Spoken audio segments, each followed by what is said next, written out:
नमस्कार प्रेक्षकांनो, अद्वैतला अवॉर्ड भेटल्यामुळे कला ही खूप आनंदी असते व ती ऑफिसमध्ये देखील सेलिब्रेशन करण्याचं प्लॅनिंग करत असते.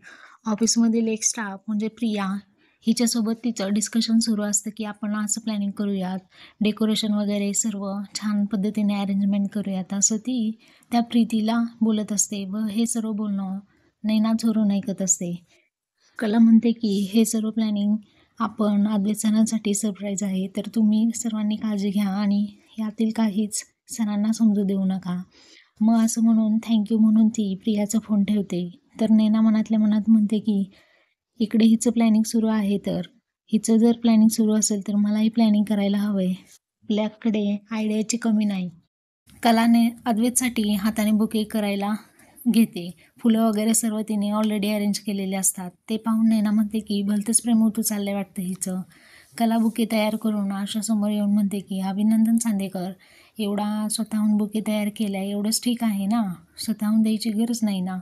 पुढे ते बुके हातात घेऊन म्हणते की असं कसं, अद्वैतने हे सगळं एवढे स्वतःच्या हिमतीने मिळवले आणि त्याला कॉंग्रॅच्युलेट करायला बुके देऊ शकतो ना माणूस, मी दिला तरी चालेल.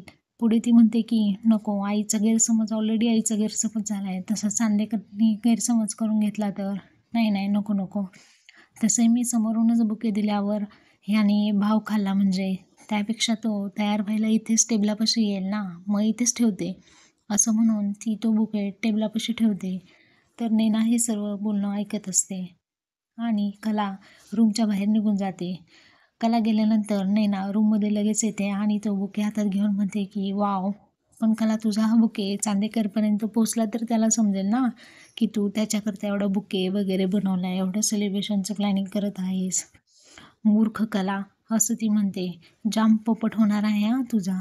वाव, मग मला तर मज्जाच येणार. बुके बनवत असला तू त्याच्यासाठी, आता बघते हा बुके तू कसा देते. इकडे आपण पाहतो की कला खाली येऊन अद्वैतची वाट पाहत असते. तिने टिफिन पॅक करून टेबलावरती ठेवलेला असतो.